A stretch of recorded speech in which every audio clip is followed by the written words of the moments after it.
The 5th Golf Innovation Symposium. Coming down here to say that it was a highlight of my life is an understatement. Career opportunity, wonderful chance to talk about the things I really care about. It's been the long 9 or 10 months working on the films that we made for them and coming up with the plan of doing the emceeing duties. Yeah, you don't get that every day. You're going to take the stage right chair? Does that work for you? Yeah. All right, and as you introduce them, they'll go sort of boom, boom, boom, boom, boom. Yeah. They go from there. You guys have already had a lot of discussion with Evan about what we're thinking, but I think the idea is simple questions, answers that allow room for just a group conversation, Right.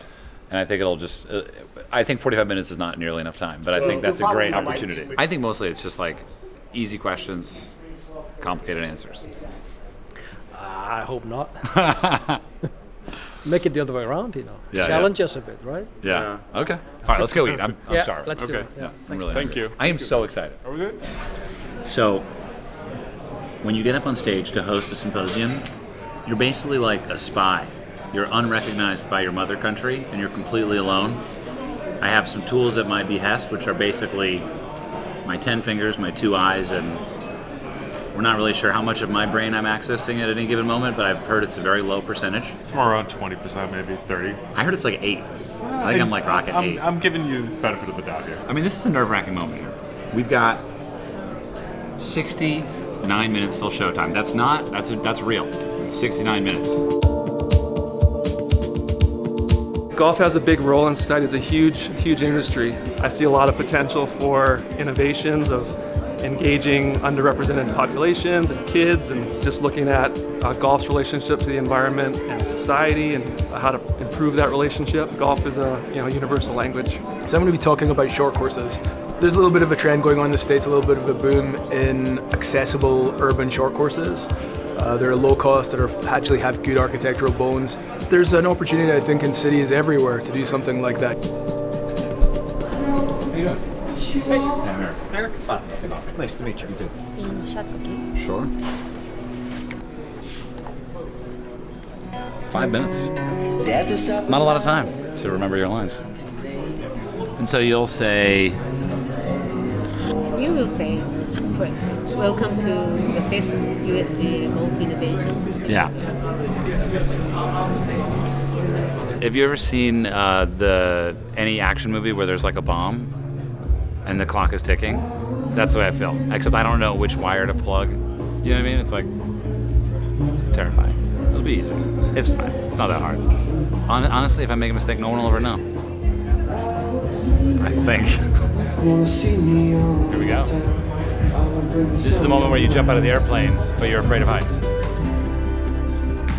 Our program is about to begin, and kindly take this moment to silence all electronic devices. Good thinking. Ladies and gentlemen, please welcome our hosts, Eric Anders Lang and Keiko Iwase.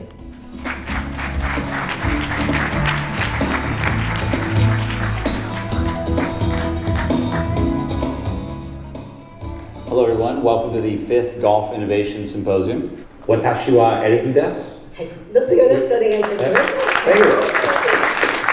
To give you a little context about what I'm doing here, I put together a little video to explain my life making golf content and basically continuing the discussion about the future of the game is the way I see it. So, Rick, do you want to play that now?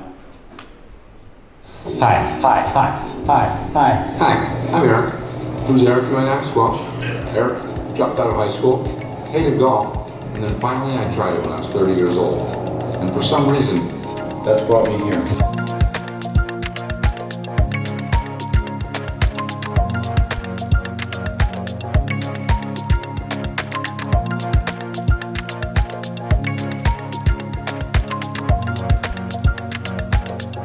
Thank you, Chairman Takeda. Now I'd like to bring to the stage USGA CEO, who will be talking about furthering the vision of the USGA throughout the game and the future of it. Golf clap, please, for Mr. USGA himself, Mike Davis. While the challenges are global, it's making sure we grow the game by bringing new people into it, but once they're in it, make sure that the courses where they play are sustainable, and also that the experience that they get at those golf courses is a good one.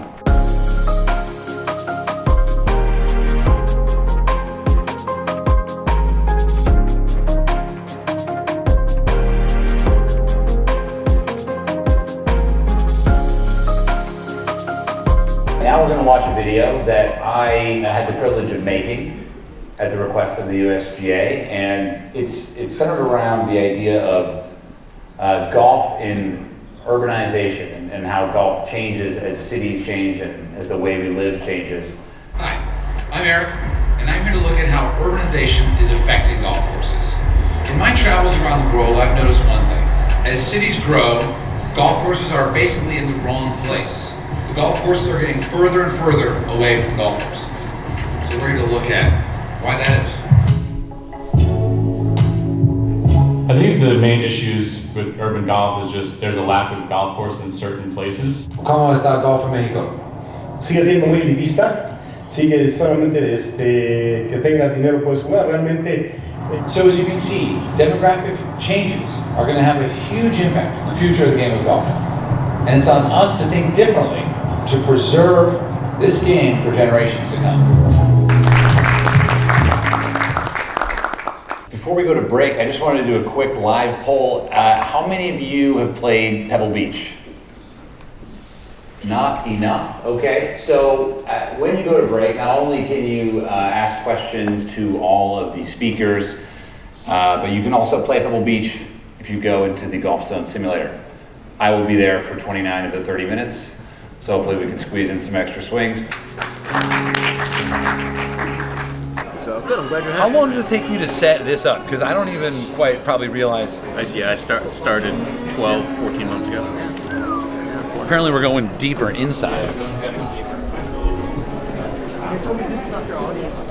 I feel totally foreign here. It's going on. You are, Eric. Yeah, in many ways. This is crazy. Welcome to the set of Saturday Night Live, folks. Live from Shibuya? Shinjuku? Shinjuku.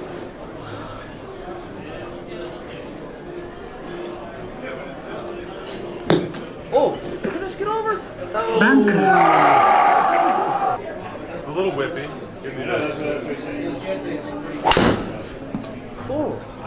Oh, jeez. I hate Clint Eastwood's house. These simulators and indoor type of things are really good. Why not? You can either sit in the Starbucks having some cafe latte, reading some magazine, or you go down the street and for 1,000 yen you hit balls for half an hour. It's a great idea. Should be more of it. We're trying to get the pulse of the industry, understand what needs are out there so we can focus our work on what's most impactful. I think we need to find a way to become more inclusive. Golfers have to look like what, in the United States, what America is becoming, and it's not white male dominated. And so we really need to have facilities that accommodate all kinds of ability levels that are welcoming to as many people as possible.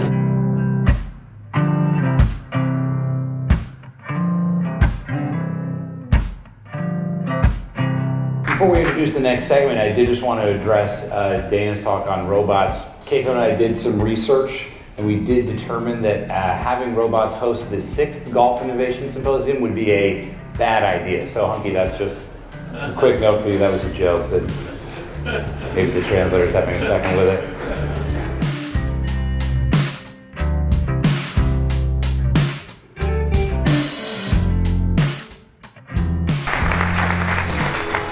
Oh yeah, so that's the end of day 1 of talking about turf management, innovation, renewable energy, and how to make your golf course better for the future. My name is Andy Yamanaka. I'm an executive director of the Japan Golf Association. Golf is the only sport that you can enjoy playing with anybody, different gender, different ages.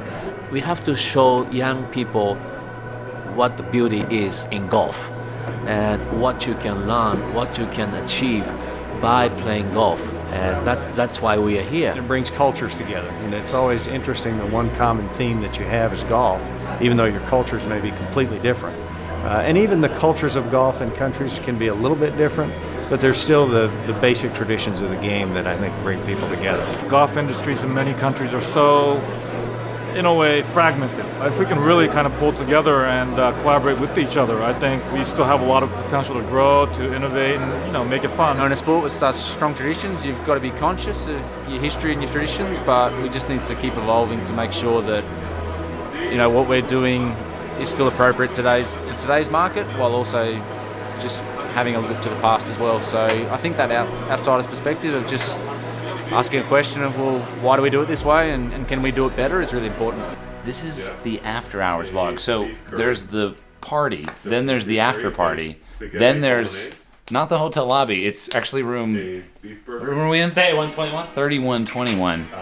And we're gonna work here because, what am I gonna order? Yeah. I don't know, what do you want? What do you feel like? And out here, this is our Dominion. Can you do painting instead of me? Look at that world. All right, anyway, watch us work and eat for a couple hours. Stay tuned.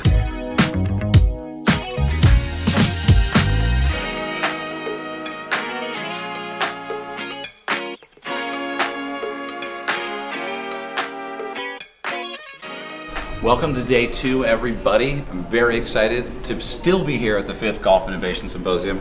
I was not kicked out as far as I know. Today's really exciting because we're going to talk about you, the golfer. We're going to talk about enhancing the golfer's experience. We're going to talk about urban golf. Maybe you live in a city, I don't know. And we're also going to talk about redefining what a golf facility is. Maybe it's right here, I don't know. This is amazing. Just want to take a moment to take a little bit behind the scenes and show you where we eat. You're going to need some of this to get some of that. You know what I mean? This morning we're going to do something that's never been done, at least in my life. We're going to hit a golf shot on stage at the 5th Golf Innovation Symposium for the USGA in Tokyo. That's it. Oh God, someone's in trouble. Might be me. Day 2, a little more casual than day 1. So this name. That means so. Eric Lanning. I'll be right back. There we go. I've never taken it. I don't like this. I don't like it. We focused a lot yesterday about golf facilities, and today we're going to look at the other side of the game of golf that we all love. Because like any business, facilities need customers. I bet a lot of us in here are golf customers, which is an interesting way to look at this whole subject. I'm definitely a golf customer. Have you ever tried to calculate how much money you've spent in your life on golf? Don't do it. Don't do it. This is called snack golf. And snack golf. Snack golf. Like a small thing to eat. Yeah. Got it. Snack. I love snacks, so this is great. SNAG, actually. Oh, I see. So you're trying to actually chip it onto the sticker? Yes. Okay. You can use the putter, or you can use this. Are you going to give me any strokes? No. What's par? 1. Really? There is a par. Okay. Terrifying. I shouldn't have asked. Oh boy. A lot of tee shots. Good. Oh, that's like Tiger Woods at 17th. Okay. Well, thank you. Can I get another shot or I'm good? Now I have to go. No, you have to. All right. Enjoy the talk, everybody. Thank you. Very excited.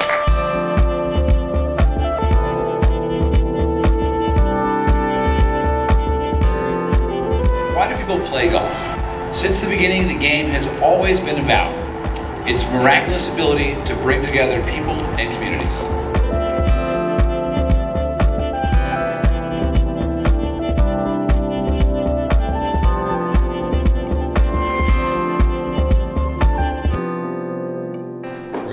Here at 10:45 in 20 minutes. Great. I haven't left the hotel interior building. I think it's almost been 48 hours. I think it's been 42 or 3 or 4 hours. Yeah, Monday. I'm gonna go outside and get some fresh air. I'm feeling like that might sort of be an issue for me. Like a golfer would know that. He's actually going to stay in the elevator, which is strange. You know, Edwin, you might remember from Adventures in Golf in Iceland. I can't really articulate enough how wonderful this experience has been to basically go to band camp with all your best friends that love golf to a degree that you only see from people with OCD or deep addictions, like myself. Hi, how are you? Good to see you. He could be a golfer, right? We just don't know. But anyway. The sun is shining. I didn't really even realize. I thought we were kind of on Mars or maybe in that movie WALL-E, you know, where they're on the spaceship and they're just being carted around.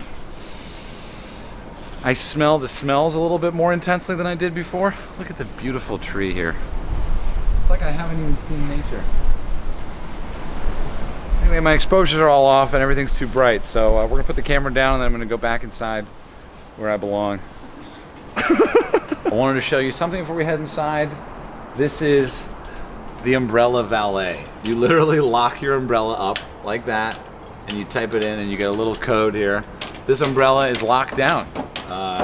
You know, you can't take that umbrella, you can't use it. It's amazing, I've never seen anything like this.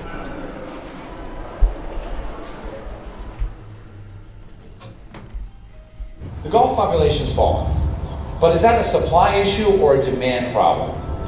I spoke with some experts to learn more about this.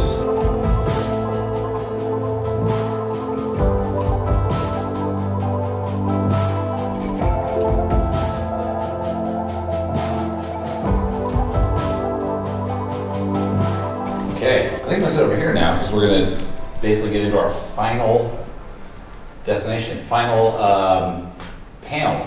Edwin's from Iceland. Edwin Rold is a wonderful architect there who's looking at golf differently. Next we're going to bring up Federico. I just got back from Federico's home country, Mexico. Come on up. Next let's bring up Nobuya Ishizaka. You recognize him from my famous films that we aired now 4 times. We're going to bring up Rand to finalize the foursome up here. 5-some actually. I know that that's not really allowed in Japan, but come on up here, Rand Jarris, the historian for the USGA and many other titles.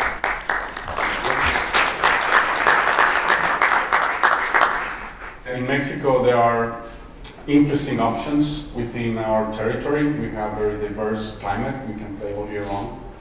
And we found some interesting initiatives redefining what a golf facility is, can be, and what can you do in a golf facility.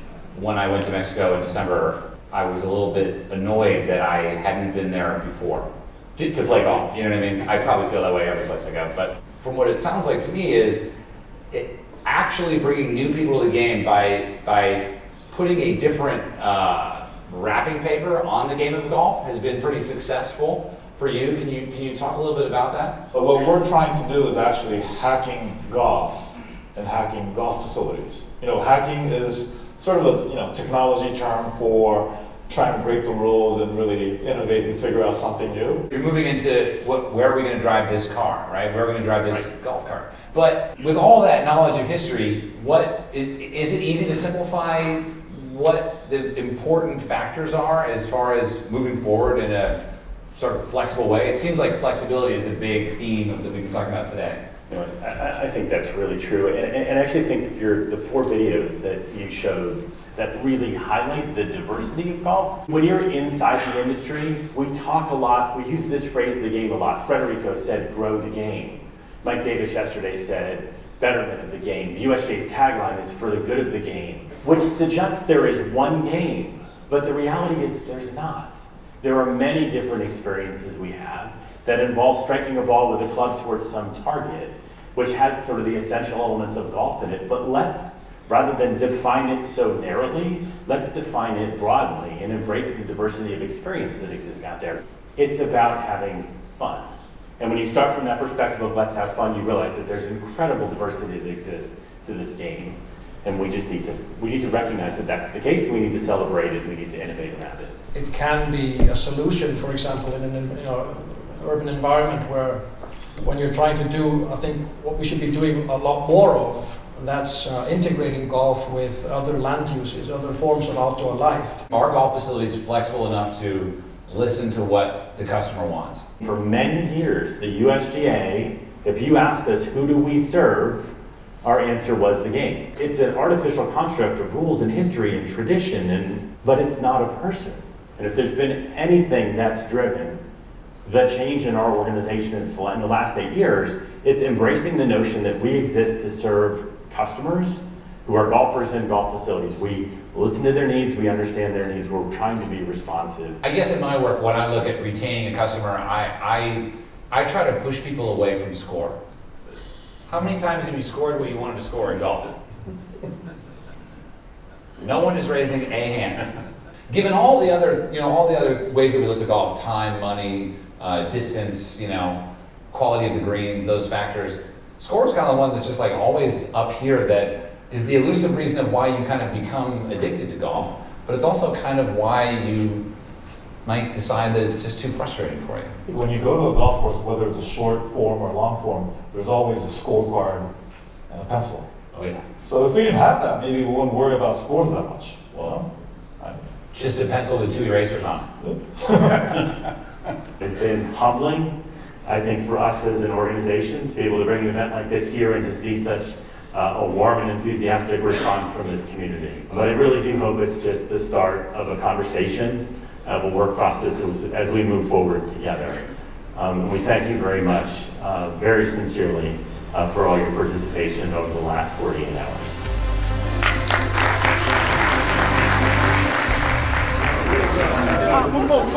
That's it for today and for the next 2 years.